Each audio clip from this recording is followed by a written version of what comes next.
एक दिन भगवान श्री कृष्ण बलराम ग्वाल बालों के साथ गौवें चराते हुए वृंदावन से बहुत दूर निकल गए। ग्रीष्म ऋतु थी, सूर्य की किरणें बहुत ही प्रखर हो रही थी, परंतु घने घने वृक्ष भगवान श्री कृष्ण के ऊपर छत्ते का काम कर रहे थे। भगवान श्री कृष्ण ने वृक्षों को छाया करते देख स्तोक कृष्ण, अंशु, श्रीदामा, सुबल, अर्जुन, विशाल, ऋषभ, तेजस्वी, देवप्रस्थ और वरुथव आदि अपने नित्य सखाओं को संबोधन कर कहा, मेरे प्यारे मित्रों, देखो देखो ये वृक्ष वृंदावन के कितने भाग्यवान हैं। इन वृक्षों का सारा जीवन केवल दूसरों की भलाई करने के लिए ही है। स्वयं तो हवा के झोंके, वर्षा, धूप, ओले, पाला सब सहते हैं, परंतु हम लोगों की ये सदैव रक्षा करते हैं।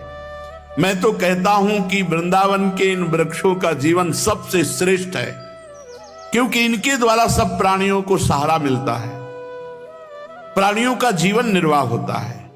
जैसे किसी सज्जन पुरुष के घर से कोई याचक खाली हाथ नहीं लौटता, ऐसे इन वृंदावन के वृक्षों के समीप आने वाला कभी खाली हाथ नहीं जाता। दर्शन और स्पर्श मात्र से पाप नष्ट कर देते हैं। और वृंदावन की लता सम कोटि कल्प तरुणाई, कल्पतरु कामना पूर्ण करने वाला, तो वृंदावन की लता सम कोटि कल्प तरुणाई।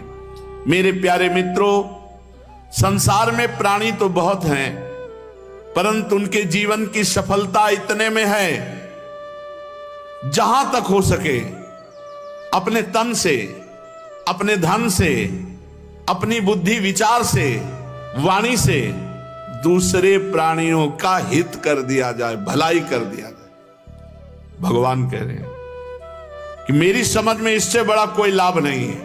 अपने तन से, अपने धन से, अपनी वाणी से, मन से दूसरों का हित कर दिया जाए, मंगल कर दिया जाए, दूसरों की सुख वाली चेष्टा, दूसरों को दुख न दिया जाए। दूसरों की भलाई जैसा कोई धर्म नहीं है। सबसे बड़ा पाप है दूसरों को दुख देना। परीक्षित, दोनों ओर वृंदावन की वीथियों में ऐसे वृक्ष झुके हुए, फल फूलों से लदे हुए, उनकी डालियां भूमि का स्पर्श कर रही। भगवान श्री कृष्ण बलराम उनके बीच से चलते हुए उनकी महिमा का गान कर रहे, वृंदावन के वृक्षों की महिमा का। फिर यमुना जी के पावन पुलिन पर पहुंचे। सबने मधुर, शीतल, परम पवित्र, स्वच्छ यमुना जी का जलपान किया। सखाओं ने, भगवान ने, गौओं ने। फिर गौओं को हरी हरी घास में स्वतंत्रता देते हुए कि आराम से चरें, और ग्वाल बाल भगवान श्री कृष्ण और बलराम जी को आराम मुद्रा में देख करके कहा कि प्रभु, आपने आज सुबह ही इतनी जल्दी गौएं चराने के लिए आ गए कि कोई भी छाक नहीं लाया। हे बलराम भैया, तुम बड़े पराक्रमी हो, बड़े बड़े दुष्टों को मारने का बल रखते हो, और चित्तचोर श्याम सुंदर, तुम तो बड़े कृपालु हो। एक दुष्ट हमें बड़ा दुख दे रहा है, ये क्षुधा, भूख, मारो भी से। हे श्री कृष्ण, हे बलराम, ये बड़ा दुष्टों के समान पीड़ा दे रही भूख। तुम दोनों अब मारो ना हमारी भूख को। सुबह जल्दी जल्दी करके गौओं को लेके आ गए, और ऐसी दिशा में आए हो कि गोपियां भोजन भी नहीं ला पाएंगी। मथुरा के समीप हमें बहुत भूख लगी है। सब ग्वाल वालों ने कहा, भगवान आप तो बड़े बलशाली हो, आप हमारी भूख को मिटाओ। श्री सुखदेव जी कहते हैं, परीक्षित, ये भगवान के संकल्प से ही ग्वाल वालों को इतनी भूख लगी थी। क्यों संकल्प किया? वृंदावन की पुष्प मालिनी, जो पुष्प चयन करके मथुरा के इन पवित्र ब्राह्मणों के घर में देव पूजा के लिए पुष्प देती थी, वो रोज सुनाते थे, आज श्री कृष्ण बलराम ऐसी पोशाक पहने ऐसे आए, फिर आज बकासुर को मारा, फिर अघासुर। ये लीलाएं शुरू से सुना, सुन सुन करके भगवत लीला उनके हृदय में थी। क्या कभी एक बार भर नेत्र में श्री कृष्ण बलराम को देख पाऊंगी? सुन सुनकर, केवल कथा सुनकर भगवत प्राप्ति, केवल कथा सुनकर। परीक्षित, जब ग्वाल बालों ने देवकी नंदन भगवान श्री कृष्ण से और रोहिणी नंदन बलराम जी से प्रार्थना की, तब उन्होंने मथुरा की अपनी ब्राह्मण भक्त पत्नियों पर अनुग्रह करने के लिए बात कही। मेरे प्यारे मित्रों, यहां बहुत ध्यान से देखने की बात है। इस चरित्र को सुनने से आपको पता लगेगा कि भगवान की प्राप्ति भगवान की कृपा से होती है, और भगवान की कृपा उसी के ऊपर उतरती जो भगवान का नाम जप करता है, भगवान की लीला कथा सुनता गाता है। पक्का समझ लीजिए। अब आप देखेंगे जब ब्राह्मण अपनी बात कहेंगे कि मैं कौन हूं, तब वो बताते हैं मेरा साधना क्या है, और भगवान से विमुख है। और ब्राह्मण पत्नियां केवल भगवान की कथा सुनकर, भगवान का स्मरण करके ये भगवत साक्षात्कार करेंगी। भगवान ने कहा, मेरे प्यारे मित्रों, यहां से थोड़ी ही दूर पर वेदवादी ब्राह्मण स्वर्ग की कामना से आंगिरस नामक यज्ञ कर रहे हैं। तुम सब उनकी यज्ञशाला में जाओ, और ऐसे नहीं कि जाके कह दो कि भोजन दे दो, पहले दंडवत करना, फिर उनसे कहना कि श्री कृष्ण और बलराम आए हुए हैं और उनको भूख लगी, सखाओं के साथ है, कुछ भोजन दे दीजिए, जाओ मांग लाओ। गोपगण गए और जैसा भगवान ने कहा था, उनकी यज्ञशाला में जाके देखा ब्राह्मणों को दूर से जय हो महाराज, साष्टांग दंडवत, और हाथ जोड़कर कहा, कृतांजलि पुटा विप्रान, पृथ्वी के मूर्तिमान देवताओं ब्राह्मणों, ऐसा है जो त्रिकाल संध्या करता है, सदैव पवित्र रहता है, अधर्म आचरण नहीं करता, उस ब्रह्म तेज के सामने कोई तेज नहीं है। अब कलयुग का प्रभाव चल गया है, सब अपने अपने धर्म से नीचे उतर रहे हैं। भोग प्रधान बुद्धि है, अर्थ प्रधान बुद्धि, अब धर्म प्रधान बुद्धि किसी बिरले में रह गई है। त्रिकाल संध्या करता हो, सत्यवादी हो, धर्म से चलता हो, किसी का प्रतिग्रह, व्यर्थ प्रतिग्रह न लेता हो, अपने अनुष्ठान के अनुसार ही लेता हो सत्य प्रतिग्रह, और यज्ञोपवीत लेके ऐसे बोल दे, अगर तत्काल लागू ना हो जाए तो बताना, तत्काल। ये हम अनुभव की बात कहते हैं। पर ब्रह्म ही तेज नष्ट, अगर एक बूंद शराब जवान में चली गई तो ब्रह्म तेज नष्ट हो गया। एक आहार, एक ग्रास अभक्ष्य पदार्थ चल तो ब्रह्म तेज नष्ट हो जाएगा। ब्रह्म तेज संपन्न बड़े बड़े चक्रवर्ती सम्राट कांपते थे, फटे कपड़े पहने हैं, छड़ी हाथ में और वेद बगल में लिए हुए हैं, देख करके बड़े बड़े चक्रवर्ती सम्राट खड़े हो जाते थे। पर समझ, कलिकाल है, धर्म का त्याग होता चला जा रहा है। दैवाधीनम जगत सर्वे मंत्राधीनम देवता ते मंत्रा ब्राह्मणाधीनम तस्मात् ब्राह्मण देवता। दैव के अधीन समस्त चराचर जगत है, देवताओं के अधीन, देवता मंत्र के अधीन है, मंत्र ब्राह्मणों के, वो सिद्ध मंत्रवेत्ता। अब जब अपनी धरा पर नहीं तो फिर सब बिगड़ जाता है। भगवान के नित्य सखा भगवान के स्वरूप है। क्या कह रहे हैं? हे पृथ्वी के मूर्तिमान देवता ब्राह्मणों, आपसे निवेदन है कि हम ब्रज के ग्वाले हैं,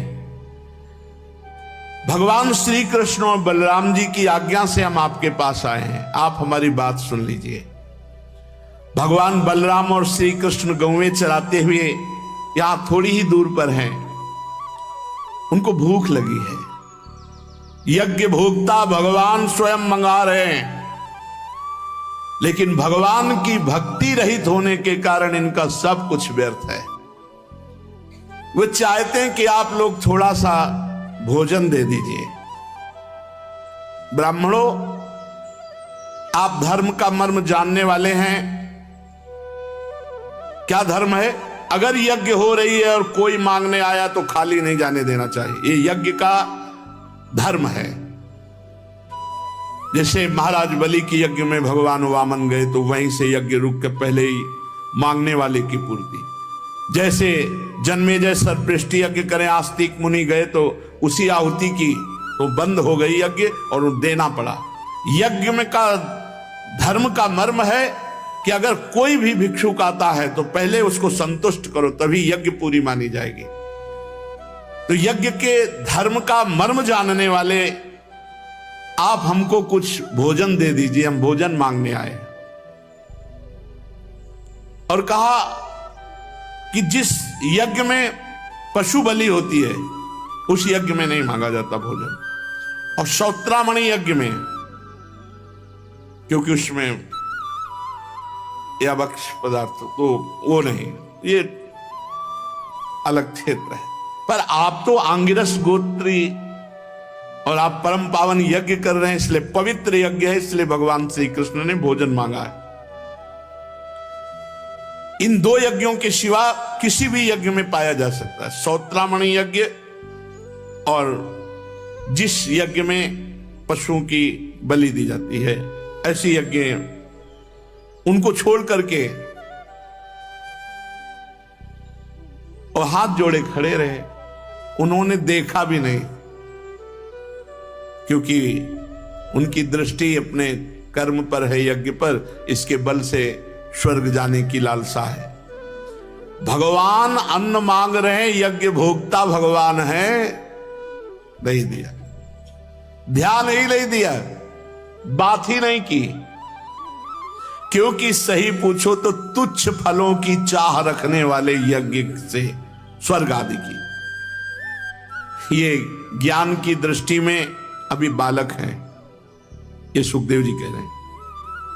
ये है तो तपस्वी वेदज्ञ, लेकिन ज्ञान की दृष्टि में बालक हैं और अपने को मानते हैं बड़ा ज्ञानी।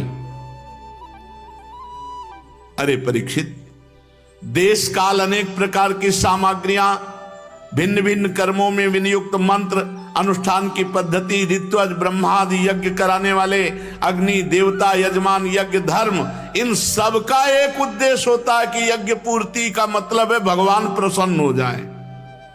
और स्वयं भगवान मांग रहे हैं, इन ब्राह्मणों ने ध्यान नहीं दिया। इंद्रियातीत पर ब्रह्म परमात्मा पूर्ण काम ग्वाल बालों के द्वारा भोजन मांग रहे, परंतु इन मूर्खों ने, श्री सुखदेव जी कह रहे, अपने को शरीर ही माने बैठे हैं और भगवान को एक साधारण मान करके उनकी अवहेलना कर दी, आज्ञा का पालन नहीं किया।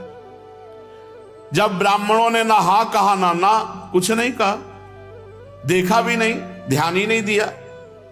अब ग्वाल बाल थोड़ी देर खड़े रहे, बड़े लज्जित होकर निराश होकर के आए और कहा प्रभु से कहां भेज दिया था, वहां बात तो की नहीं, भोजन की तो बात जाने दो। भगवान ये बात सुनकर हंसने लगे। सारे जगत के स्वामी भगवान श्री कृष्ण हंसने लगे और जो कहा वो ध्यान से सुन लो। कहा ग्वाल वालों, संसार में असफलता तो बार बार होती है, उससे निराश नहीं होना चाहिए, सफलता के लिए प्रयास करना चाहिए, तो सफलता निश्चित मिलेगी। ये भगवान के वचन है कि असफलता संसार में मिलती है, पर असफलता होने पर निराश होकर ना बैठ जाए, बार बार प्रयत्न करने पर सफलता मिलती है, निश्चित मिलती है। तो क्या कहना चाहते हो मेरे प्यारे सखाओ, एक बार और जाओ। ओ प्रभु आने जाएंगे दोबारा, उन्होंने ध्यान में नहीं, क्योंकि वो बिल्कुल निष्ठुर है, बोले वहां नहीं भेज रहे, तो उनकी पत्नियों के पास जाओ और उनसे कहो जाके कि कृष्ण और बलराम आए हैं, तुम जितना चाहोगे उतना भोजन दे देंगे, क्योंकि मेरा परिचय उन है, वो मुझसे प्रेम करती है, उनका मन सदा सर्वदा मेरे में लगा रहता है। ग्वाल बाल आज्ञा पाकर गए, पर शंका में है कि जिनके पति ऐसे निष्ठुर हैं तो पत्नीशाला में जाने पर पता नहीं कैसा होगा। और भगवान ने कहा चलो एक बार देखते हैं। भगवान कह रहे हमारा परिचय है, क्योंकि रोज वो कथा सुनती रहती। ग्वाल बाल पत्नीशाला में गए तो वहां परम तेजस्वी ब्राह्मण पत्नियां जाके साष्टांग दंडवत प्रणाम किया, नम्रता से कहा, हे विप्र पत्नियों, हम आपको प्रणाम करते हैं। यहीं पास पर श्री कृष्ण बलराम आए हैं, उन्होंने आपको सूचना दी कि आप उनको भूख लगी, भोजन। परीक्षित ये बात सुनते ही वो तो भगवान की मनोहर लीलाएं सुनती रहती थी, वो तो रोज भगवान की चर्चा सुनती थी और रोज इच्छा करती थी, हे प्रभु कब ऐसा होगा कि मैं आपका दर्शन पाऊं। श्री कृष्ण की ये बात सुनते ही कि वो नजदीक आ गए हैं और भूखे हैं, बस भक्ष भोज्य लेह चोष्य, चारों प्रकार का अत्यंत स्वादिष्ट भोजन सब थाल में भर भर के, कोई परवाह नहीं। पति बंधु भाई बंधु सब विस्मृत, जैसे गोपीजन बंसी ध्वनि सुनकर विस्मृत, ऐसे ब्राह्मण पत्नियां विस्मृत होकर सुंदर सुंदर भोग पदार्थ लेके चल पड़ी। वैसे ही निकल पड़ी जैसे बाढ़ में नदियां समुद्र की तरफ जाती, अब कोई रोक नहीं सकता। अपना हृदय तो पहले ही न्यौछावर कर चुकी थी ब्राह्मण पत्नियां, भगवान के लीला गुण माधुर्य को सुन सुनकर गई ब्राह्मण पत्नियां। देखा यमुना के परम पावन तट पर नए नए कोपलों से शोभायमान अशोक वन में ग्वाल भालों से गिरी हुई भगवान, गिरी हुई ऐसे खड़े, मंडलाकार ग्वाल बाल और बीच में श्री कृष्ण बलराम जी, बहुत सुंदर शोभा है। सांवले शरीर पर पीतांबर झिलमिला रहा है, आसपास ग्वाल बाल अशोक वन में सांवले सरकार पीतांबर धारण किए हुए, झिलमिल झिलमिल करोड़ों बिजलियों किसी कांति पीतांबर में, गले में बनमाला, मस्तक पर मोर पंख का मुकुट, अंग अंग में रंगीन धातुओं से सखाओं ने चित्रकारी की, नए नए कोपलों के गुच्छे शरीर में लगाकर नट का सवेश बनाए, एक हाथ सखा के कंधे पर, दूसरे हाथ में कमल का फूल नचा रहे, कानों में कमल के कुंडल, कपोलों पर घुंघराली अलके लटक रही, मुख कमल पर मंद मंद मुस्कान की रेखा प्रफुल्लित हो रही है। परीक्षित अभी तक तो केवल रूप माधुरी, गुण माधुरी, महिमा भगवान की सुनी थी, आज अपने नेत्रों से रूप का दर्शन किया। अभी तक तो केवल सुना था, आज जे ही देखा तो आलिंगन की इच्छा हुई, नेत्र बंद कर लिए, जो रूप देखा नेत्रों के द्वार से हृदय में ले जाकर आलिंगन किया। बहुत देर तक समाधिस्थ रही ब्राह्मण पत्नियां। जागृत स्वप्न सुषुप्ति तीनों अवस्थाओं से परे, मैं मेरा इन दोनों भावों से परे, ये त्रिगुणातीत स्थिति मम दर्शन फल परम अनुपा, जीव पाव निज सहज स्वरूपा। जन्म जन्म की जलन मिट गई भगवान के दर्शन से। कितना उस जीव का परम सौभाग्य कि संसार चक्र का अंत और भगवत साक्षात्कार।